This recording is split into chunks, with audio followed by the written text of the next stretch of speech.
All right. So, Zoe, tell us a little bit about Next Stage Services. Sure. So we are a company that helps seniors. We focus on seniors because we've had experience in our own lives around our own parents and the long journey, let's call it, that they went through as they went through their aging and eventually passing on. And that included for us, for me personally, several different transitions from their original long-term home into a little bit of, back and forth through hospital, through longer term care, through palliative care. So as Lisa and I talked about what we could do to help seniors, we really realized that there's a gap in how people are supported in making these life transitions. So that's why we started up this company.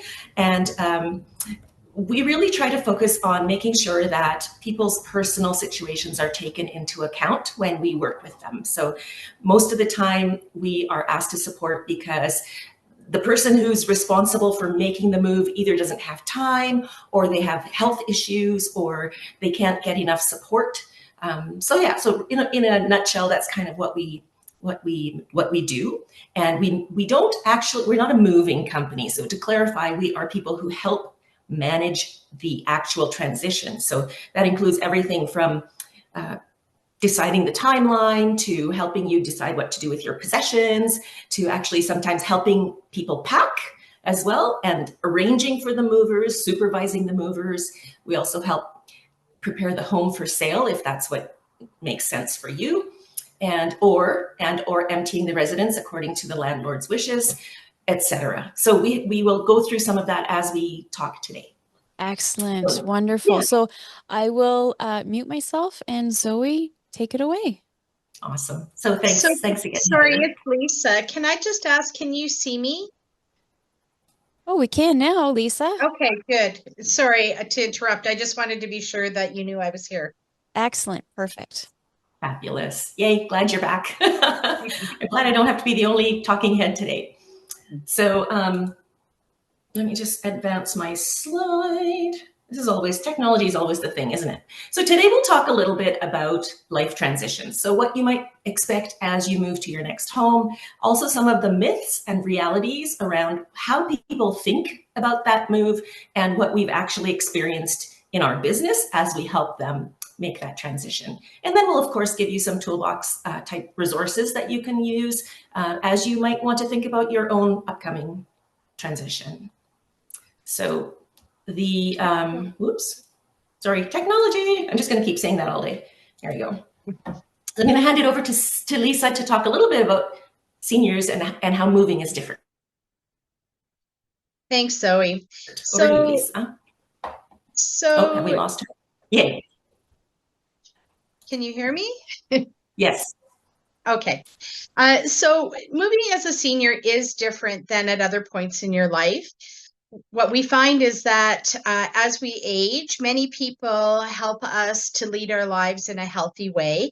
And as we decide where we're going to live and how we're going to transition to new homes, some people feel like they have some say in what we do. You might have a son or daughter who wants you to live closer. You might have a brother or sister who lives in an adult only building who wants you to come and live in that building.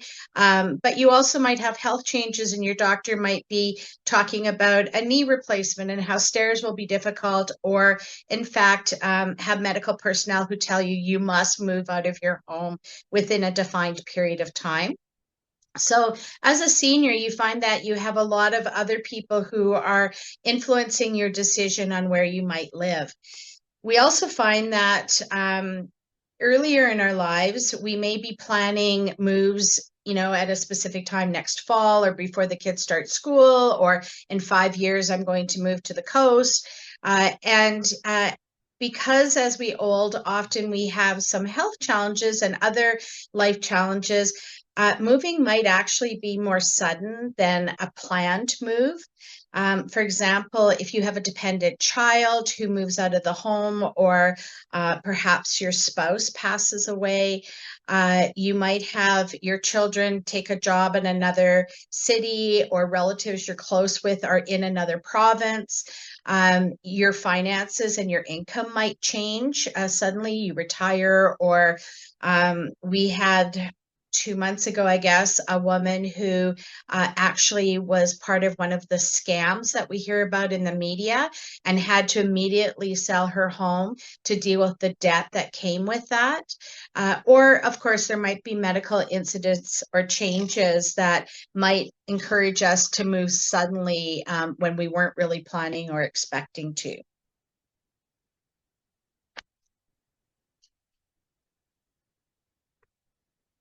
So the other thing that we look at when moving is that your mobility or health needs might change. So you might be looking at a home that has specific space and layout and other things that you had been dreaming of, like maybe in a warm location or perhaps a more open concept.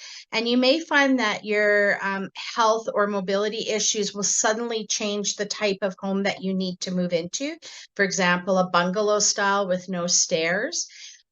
Or smaller, so that there's not as much cleaning or managing of the home.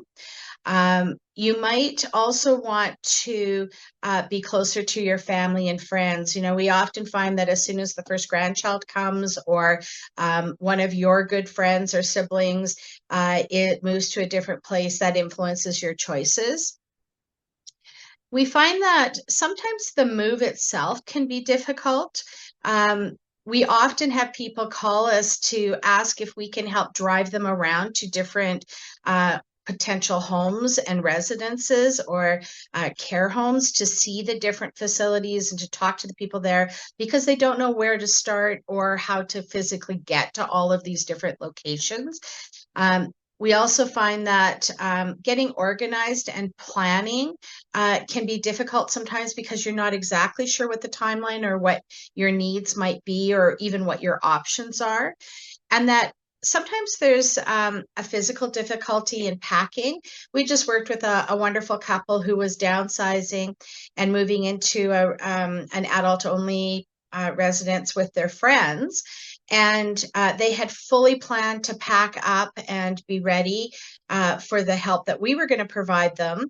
And then during the whole process, it was just, they found that they really didn't have the energy at the end to pack up their possessions and then unpack them at the other end.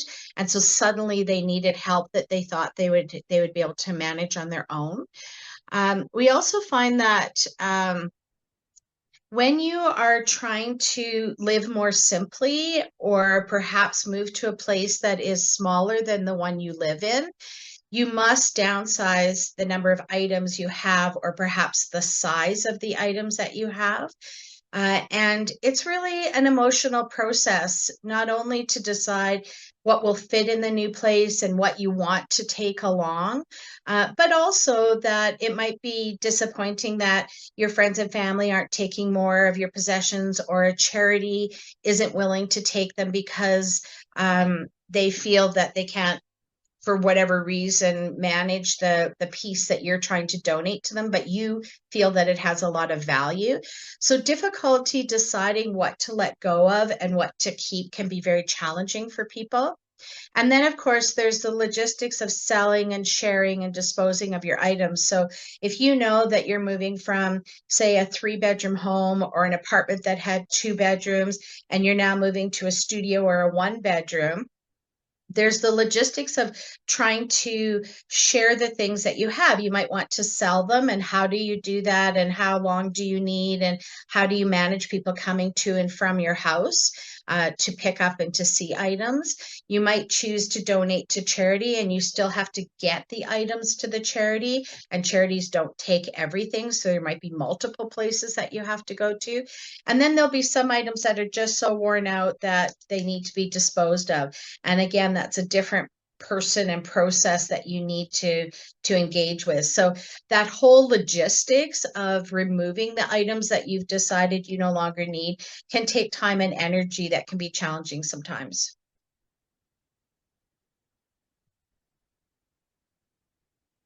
So when we talk about transitioning to the next phase of our lives and what our next home might look like, one of the things we really have to think about is, why are we moving? Sometimes it's a forced move, but for many people, it's an exciting time where they can live closer to friends and family.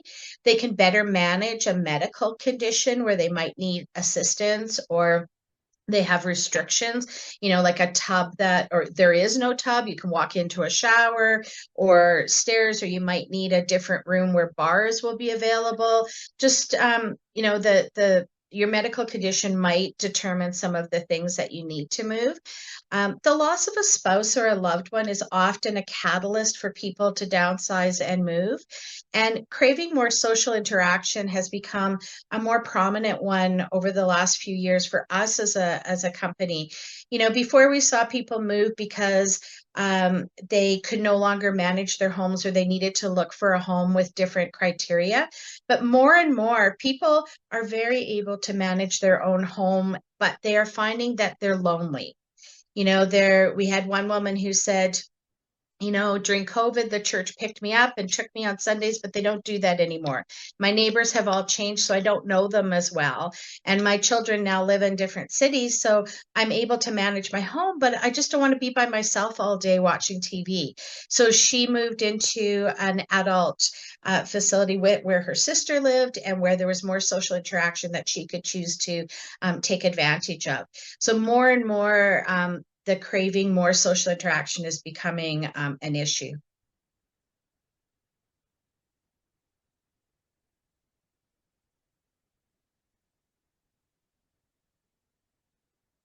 Okay, did I mute myself? There we go. I was about to start talking. I was like, oh my goodness. All right, so let's talk a little bit now about what we've experienced in people's thought processes, let's call it, and what actually happens during their experience. So I've listed here 4 different things that we've experienced many times around how people think about their upcoming move and then what actually happens. So let's go through those and have a little chat here. Okay, so the first one, I have time. I think that is a very common one, and I think everybody thinks that they will have enough time. So, the thought process there is that when a change is needed, that they will be able to do it successfully and in their own schedule. And as Lisa's mentioned, sometimes that's not the luxury that's actually available. And some of that thought is really because and it's very common, people just don't think it'll happen to them. Right? So these kinds of things happen to other people, not to me. So I'll have plenty of time. But the reality is that being prepared for the change is the biggest lever that you can have in transitioning successfully. We don't know what will happen to us in the future. It may be sudden. It could be that your health changes, your social supports change, and suddenly you have to move. And so that is an extremely stressful situation. And you may also have, for example, your long-term pet.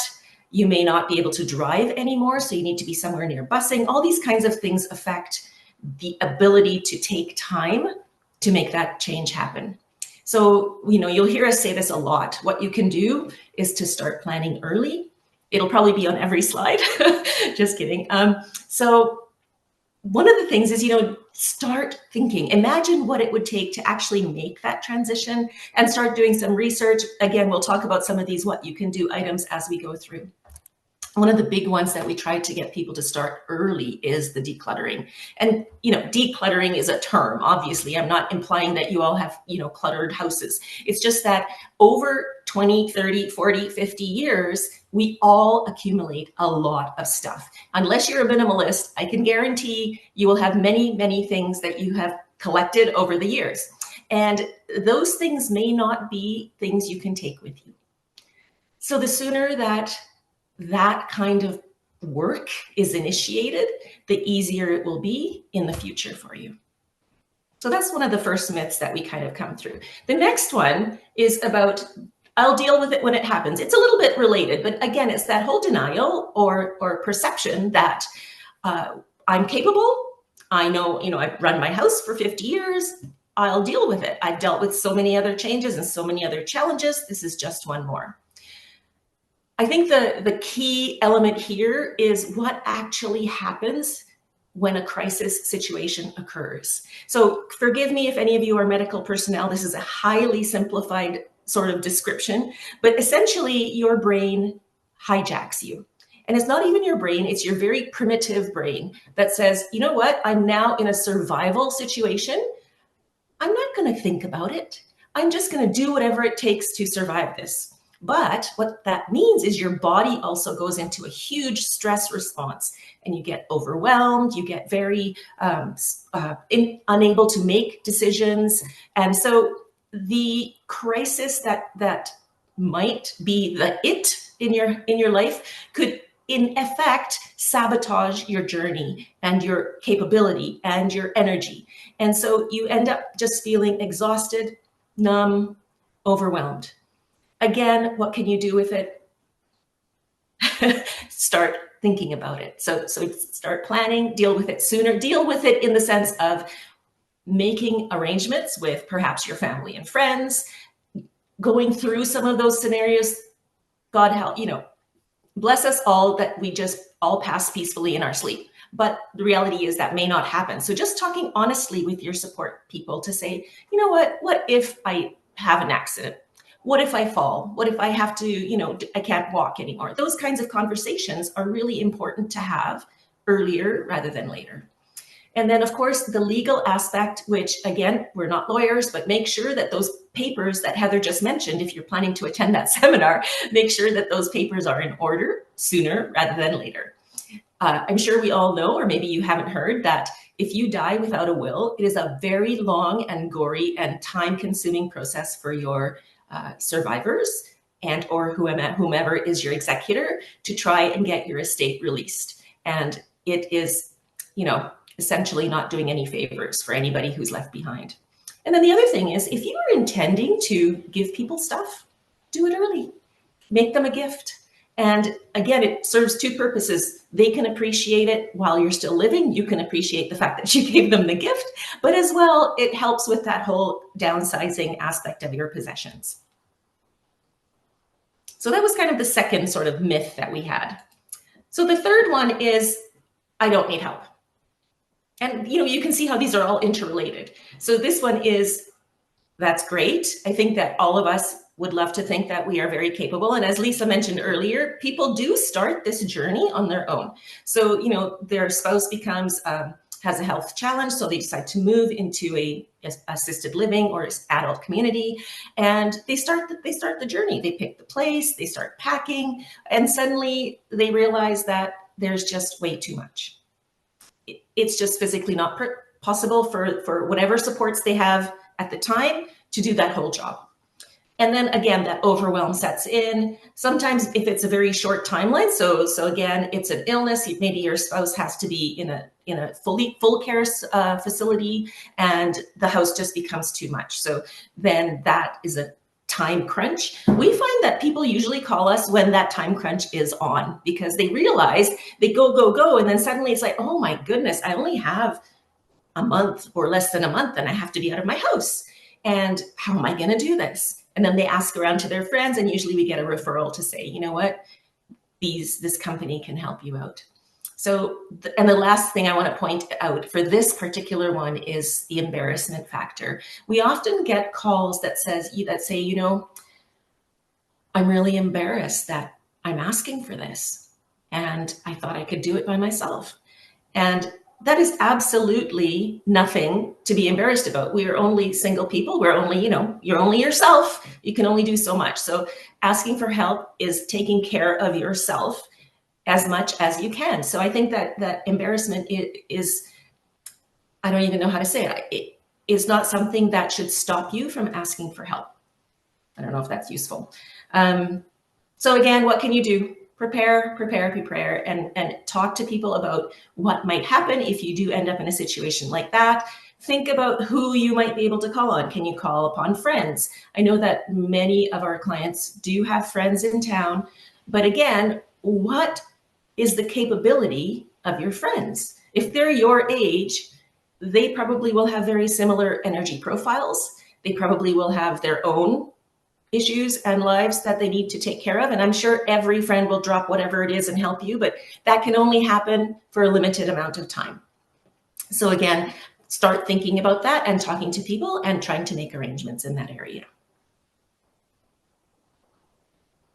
Okay, so the last one is, ta-da, my relatives and friends. So now I've been talking about how you should involve all your support people. And now suddenly you're finding, oh my God, everyone I thought could help actually can't.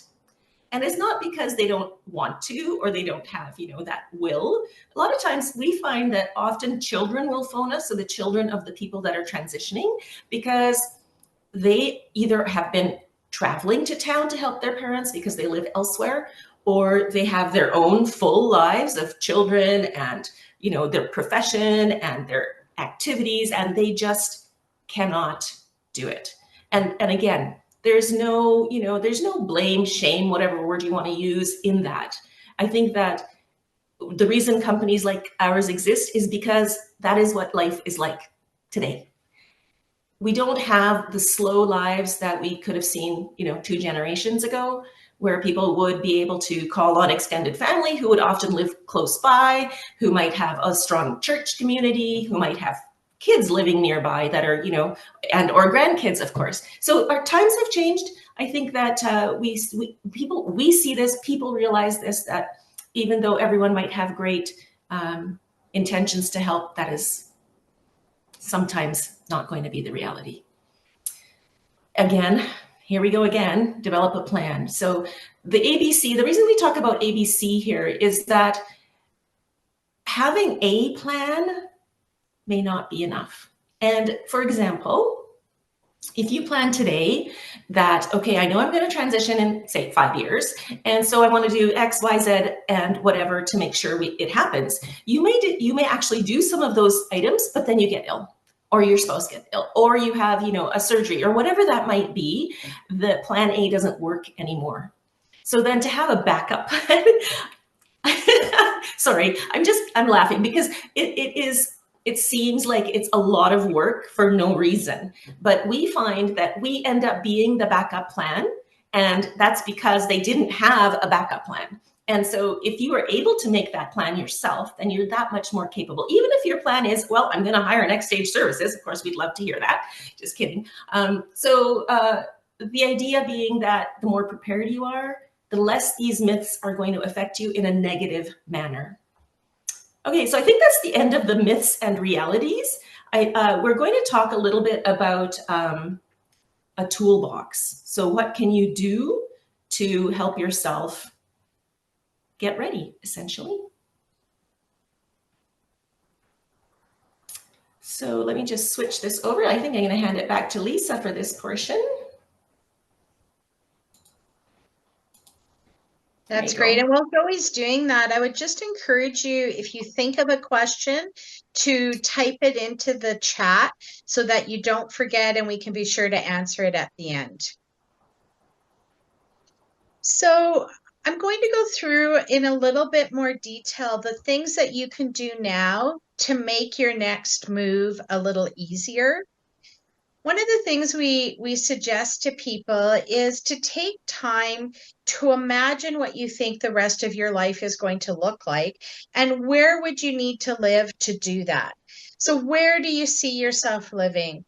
Where do you want to be? What kind of life do you want to live? Do you want to be in a place where there's no snow? Do you want to be closer to specific people?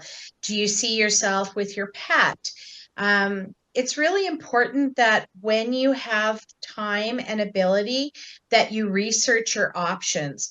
Now is the time that you should be taking advantage of open houses at different places, driving around just to see neighborhoods. Would you like to live downtown where you could walk to the grocery store? Or in fact, would you like to live out in a less busy place? Perhaps you can talk with people who are close to you. And then, just confirm that with the homes that you're kind of attracted to would have activities that you want. Like, let's say it's in assisted living or in an adult community. Do they have a bus that takes you to the grocery store?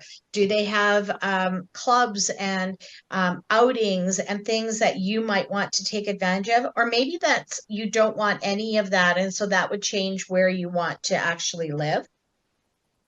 We always encourage people to talk with their friends and family and others who are thinking about the same thing, because they might know someone who lives in a building, or they might have just moved themselves and have some hints on what you might want to do.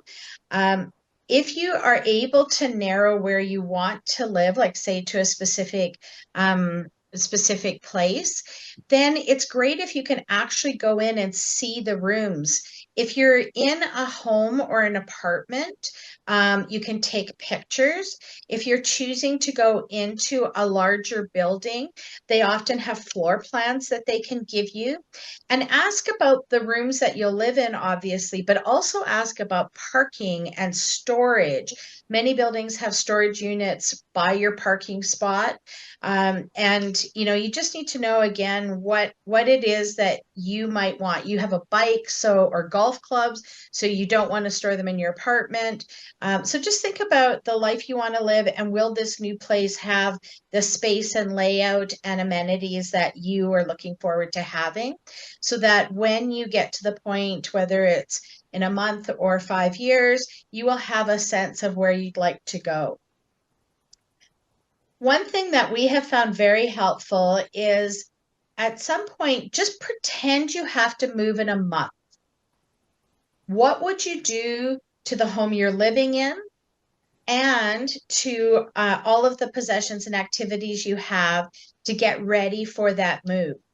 And write down what you think you need to do, and keep that, whether it's on your computer or a piece of paper, keep that with you. And over the weeks and months that come, as soon as you think of something else, write it on that checklist as well. Even better yet, start a timeline.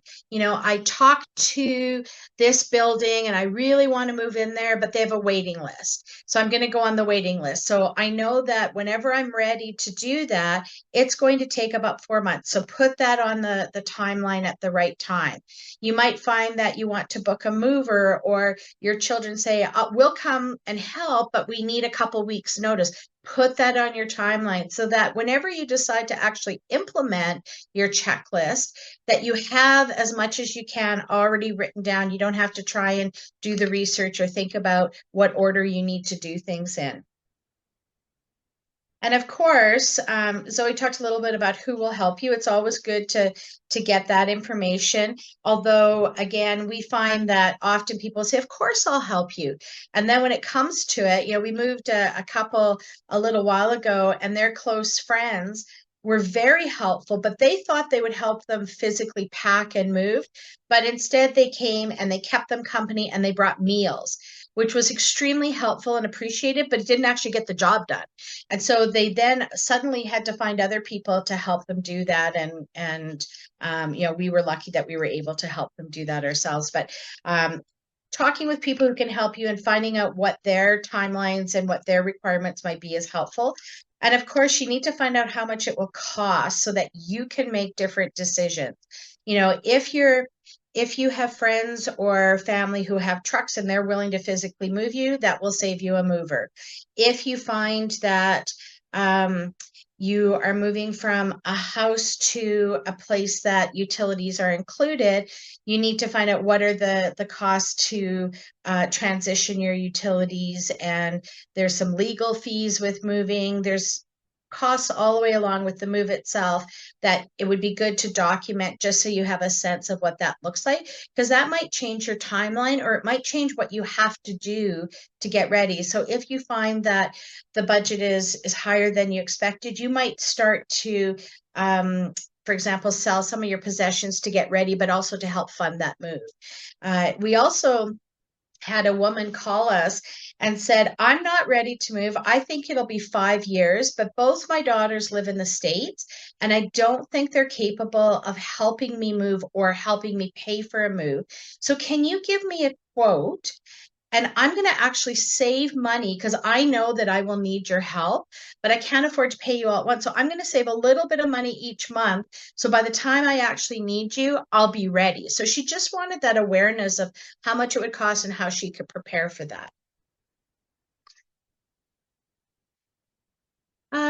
So, I think that timeline is a really important thing that is great to prepare.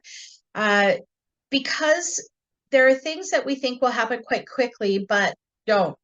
And there are things that legally or because of the current real estate or personal lives that our friends and family have that can't happen as quickly as we hoped.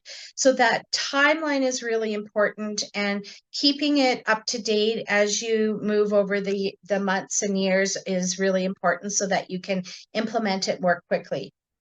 It's important that you look at your physical home. So if you are renting, what will the landlord require you to do when you move out? Do you need to have it thoroughly cleaned? Do you need to have carpets done?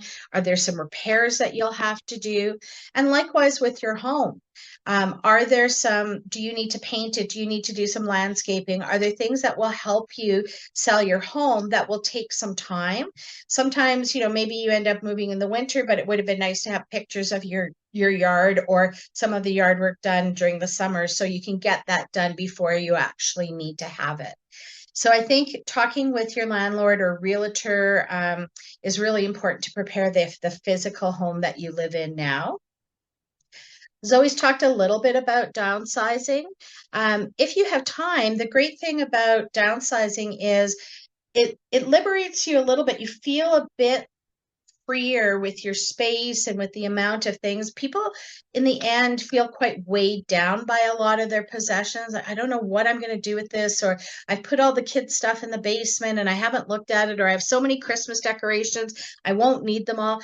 And instead of appreciating the items that they love and enjoying the process of going through photo albums and old report cards and clothing that you used to have, they end up in a time crunch and end up just having to deal with it very quickly. So if you can start to downsize your items in advance, that's very helpful. You'll also be able to get them to the places that you want or make more money if you do in advance. You can have a yard sale this summer.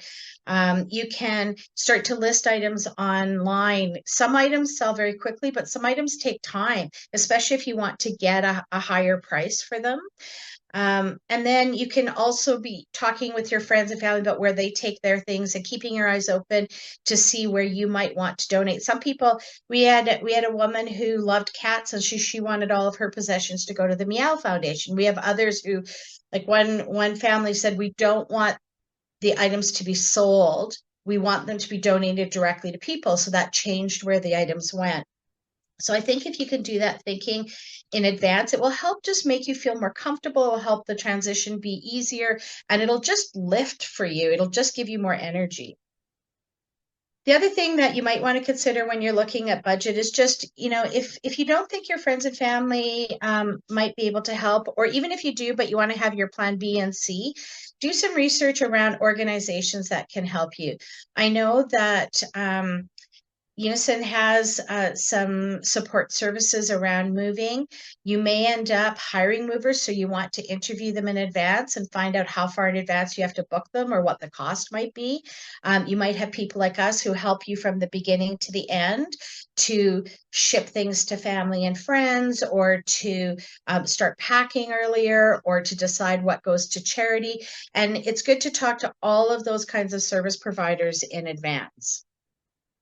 The other thing that we find is to talk to your medical team, talk to your doctors or any of the people, your chiropractor, whoever it is who you're working with now, to ask what a move would look like. You know, you might have a foot care specialist who doesn't actually work in the new quadrant that you're moving to, or you might need medical records or medical care. And during the move, that has to continue, but you might not be able to make appointments because you're waiting for the mover. So it's really important to talk to your doctors and ask for your medical records and to talk about with all of your medical team what a move would look like and what you can do to help prepare for that.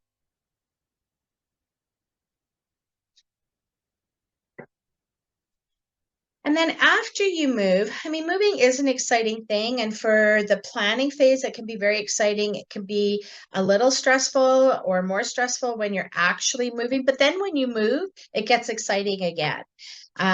We really encourage you to not just think about how to get to your new place, but to think about once you're there. So you can have organizations like ours who come and actually do a floor plan in advance, help you decide what furniture and other possessions will fit in there, do the move, make the bed, buy your first groceries, all of those things. Or you may do it and have the help of others, or you might be able to do it on your own. And we just really encourage you to recognize that it takes time to get properly settled. You know, get excited about decorating the new space and ensuring everything is in its place so that you're as comfortable as possible. And that will help you make you feel at home more quickly. Once you've moved, encourage people to come and visit and talk with them on the phone. Try and stay in touch with familiar faces and voices so that the transition is easier to handle. And try and continue with your activities and groups that you were involved with before. If you golf or curl or, you know, go for dance lessons or meet people for lunch or go to church, whatever it might be, try and keep up with those so that you feel like you're continuing with your life and you continue to have the social supports that you need. And then be patient with yourself. It takes time to adjust to a significant change like moving to a new home.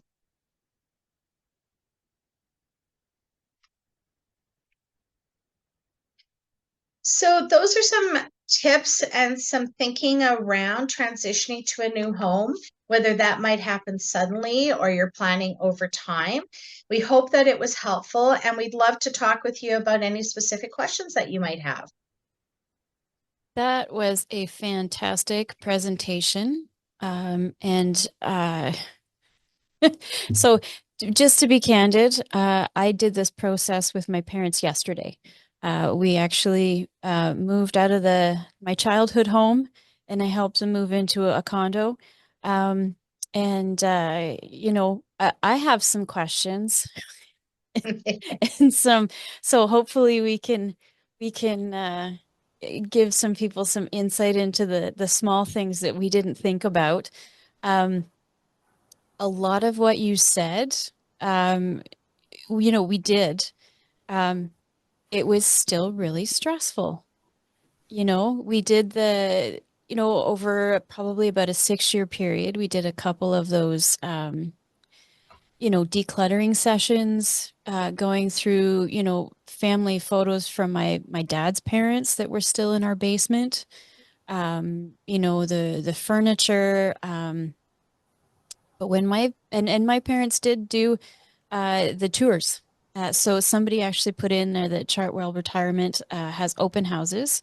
And it says all their Calgary locations on September 20th and 21st, Friday and Saturday, which is awesome. And you know what? Over the last couple of years, they went and checked out all of them.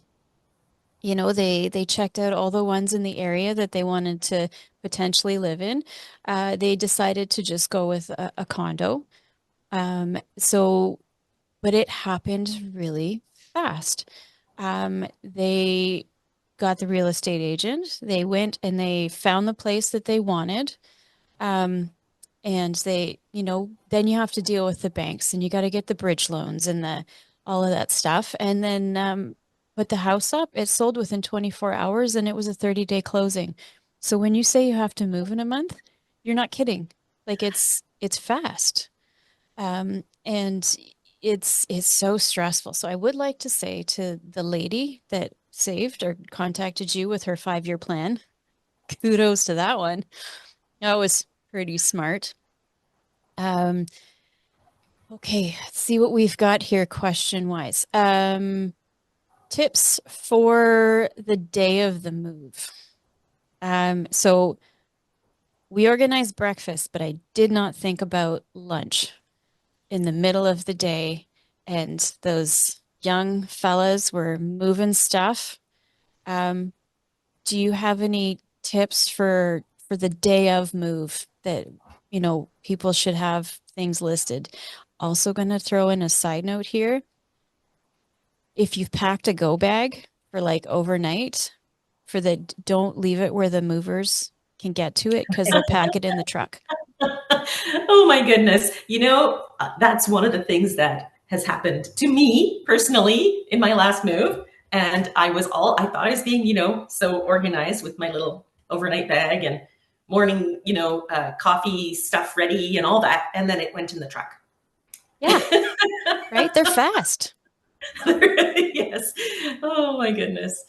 Yeah. So day of the move, absolutely. So what you just said, have a go bag and make sure it's somewhere with you or in the car so that you're not left with trying to find your underwear for the next day kind of thing.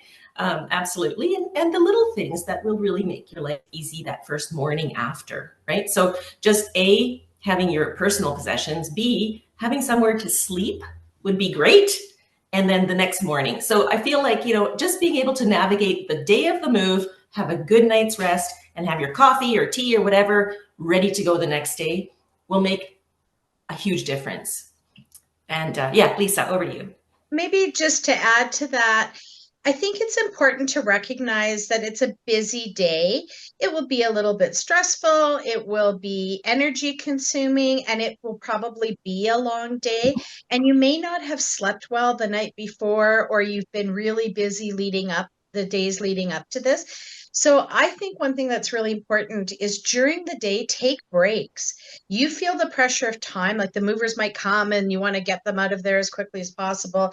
But like stop and eat, stop and have snacks, sit for a minute because this is a journey that's a long haul. And if you don't take that time, you're going to lose energy. And by the end of the day, not be able to make good decisions or just be so exhausted. So really take time during the day to eat properly and to take breaks. And if you have an afternoon nap, try and have the afternoon nap. Like try and keep your energy up, whatever that takes.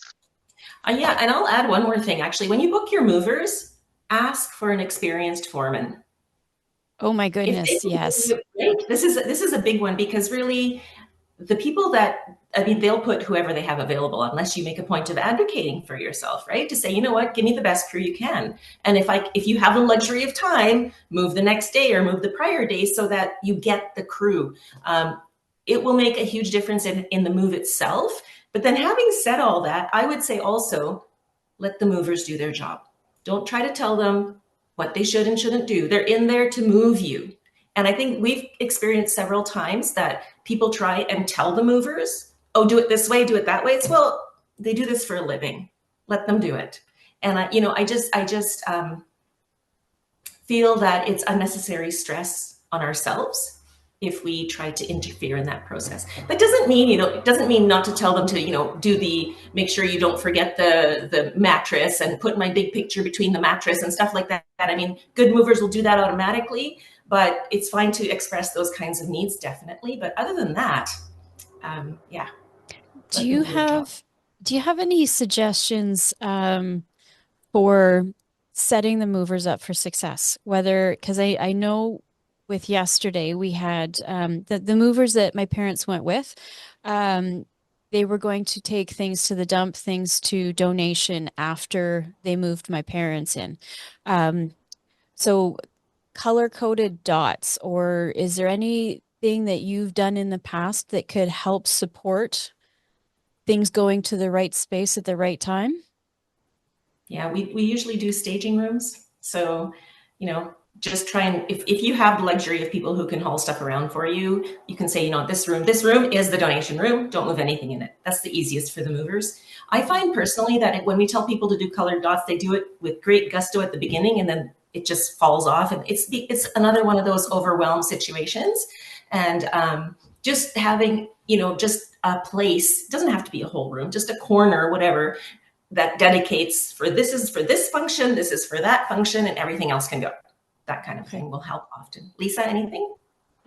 I think using proper moving boxes helps. That doesn't mean you have to purchase boxes, but sometimes you get a whole bunch of small boxes from the grocery store, and that just means more trips back and forth for the movers. Or if you can get boxes that have handles built in, it means your things are less likely to be dropped, or it's easier to carry them. And pack properly. We find that a lot of people don't think about packing materials or what's going to go into boxes. They just start putting things into boxes, and a couple of things happen. One is things can get broken, or like there's some boxes they'll put all their books in, and then you can't actually lift the box. And the other thing that happens is they end up with like all their brooms and mops and or tall lamps. It's like, what am I going to do with these tall things? They don't fit in a box. So if you want to be sure that they're going to arrive safely, and if the movers aren't packing for you, then you need to give yourself enough time to wrap those properly and use, like use bubble wrap, use something that's going to help you transition to the next place. If you go onto Marketplace, or if you start telling friends and family you're moving, your garage or your home will fill up very quickly with free boxes and packing supplies, because once someone moves, they just want it out of their house. So you don't even have to buy them. If you have a few extra days, you can actually collect all of that stuff for free, or family will save it for you, or your friends will save it for you over time. That's good advice. Let's see, what else do we have here? Okay, so the day of the move or leading up to the move, and you've got a house and you've gotten rid of 2/3 of it, whether it was painful or not, and then they start packing the truck and you realize how much you still have. Is there any advice for preventing that? That's a good question. I think, having a better or a clear idea of the destination. So spatial relations, right? Thinking that my living room is big enough for this, that, and the other. I recently did a move, and I thought that the amount of furniture that I had downsized, and I do this for a living, right? Honestly, I thought I still had almost a full, right, Lisa? I almost had a full truck of stuff that I still had to give away.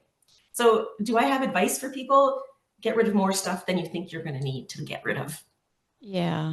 And maybe you're going to end up with a living room full of stuff at the other end. And I think, preparing for that and saying, okay, we better make a backup plan to do a donation run, or, get a couple of pickups in case there's stuff we don't actually need even after the move. Lisa? Well, and I think part of that is accepting it will happen. So don't be frustrated if you have an extra chair or table that hangs around for a couple of days that you have to find someone to adopt or haul away for you. I think that planning the space, get the floor plan and actually say, I have an 8-foot couch. Will it fit against that wall? Where am I going to put my TV? And think very specifically about your furniture and where it's going to be placed. I would encourage you to take what you think you might need, but don't take all your end tables because you're not sure which one you're going to need, but you take 10 of them because you want to be able to swap them out. Maybe take 2 or 3 so that you have that ability and flexibility, but you don't need to take everything, and decide when you get there what you need. And I think the last thing is, when you're actually starting to think about what possessions you love, like what are the things you really want to keep, you need to think about your new home, because it has different windows, it has different light, it has a different amount of square footage. So we often have people who are coming from bigger homes who have heavier, bigger, fuller furniture, which is in perfect condition and which they'd love to keep with them. But because the new space is smaller, they actually need to get smaller furniture or lighter furniture, because otherwise the room closes in and takes the old furniture takes all the space. So even though it might fit, it just doesn't fit the aesthetic or the feeling that you want to have in the room. So think about actually how much space you have, but also what's the feeling you want in the room. If you want it very cluttered and closed with heavy furniture, or do you want it lighter, so you want to get furniture that has space like under the legs, or the arms are skinnier, or the whole piece is smaller. Mm-hmm, mm-hmm. I do have one question about old coins and stamps. Now, the person asking this question, this might be a good question for Sheldon from Canadian Pickers. That one's coming up in the next few weeks. But do you two have suggestions around um, how do you deal with those collections? Well, yeah, this is always a dilemma. So time is of the essence. Absolutely. Start soon. When you have very unique items, they will take longer to sell, hands down. And we have seen clients far too often in a position where they either have to sell at a heavy discount, Mm-hmm. or they try to take it with them because, of course, they haven't gotten value for the money that they want. And because collectibles, particularly, are a very small audience. So timing is everything. You have to have the right person see that you have that item, right? Because Mm-hmm. it has to be that particular collector who's interested in that particular thing. So the sooner you do it and the more time you give yourself, the better off you'll be.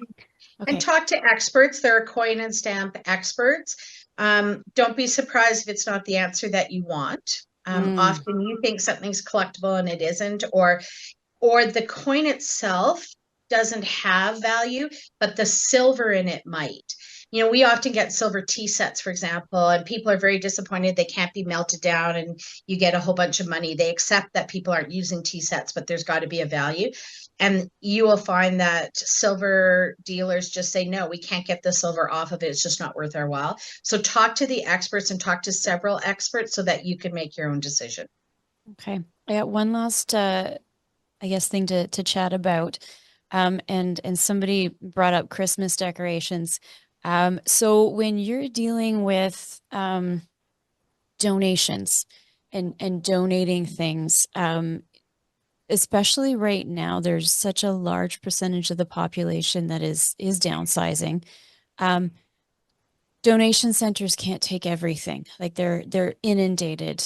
We already talked about really nice wooden solid, dining room sets, and they do not sell on Facebook Marketplace. What's the best way to find new homes for your items through donation centers? And how long should you give yourself, and what should you expect if they say no? That's a tough one. So we have non-donation center contacts through the community that work with refugees and immigrants and people in distress who are going to need new homes quickly. And if it's a pure donation, sometimes that's an option.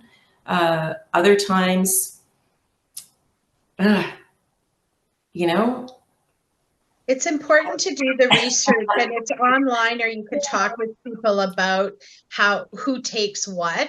And at the end of the day, you just have to accept that some of it may end up not being donated and may have to be disposed of in a way that's frustrating for you. yeah, like pianos. Oh, Pianos. I that's hate so to say it, crushing. my own baby piano that I had for 20 years, I had to send to the landfill. Oh, I I'm had to send it. sorry. You cannot give them away. You cannot even give them away. And people say, well, what about a school? What about a church? What about this or that? They already have them. And a lot of Mm, people are going for electronic ones now. So the right. old regular traditional piano is one of our hardest things to get rid of. We successfully gave one, we sold it for a nominal amount to a music teacher. But now that particular music teacher has all the pianos he wants. So those kinds of things happen as well. So if we have the luxury of time, we will absolutely try to successfully donate. Absolutely. Yeah. Okay.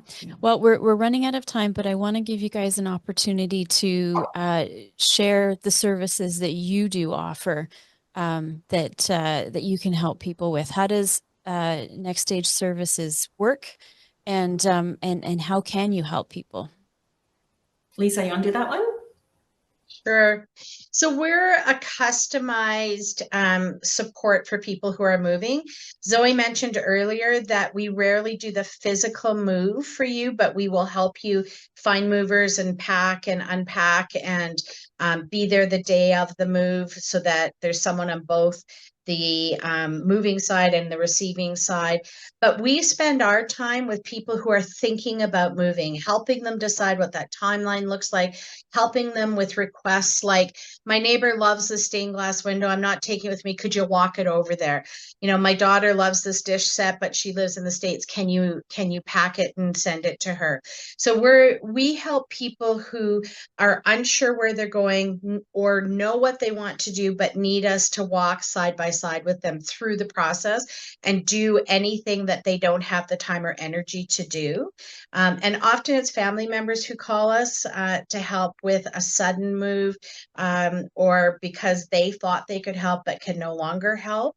And so we're willing to work with family members, and we're willing to work directly with individuals to help them through the process in the least stressful way that we can.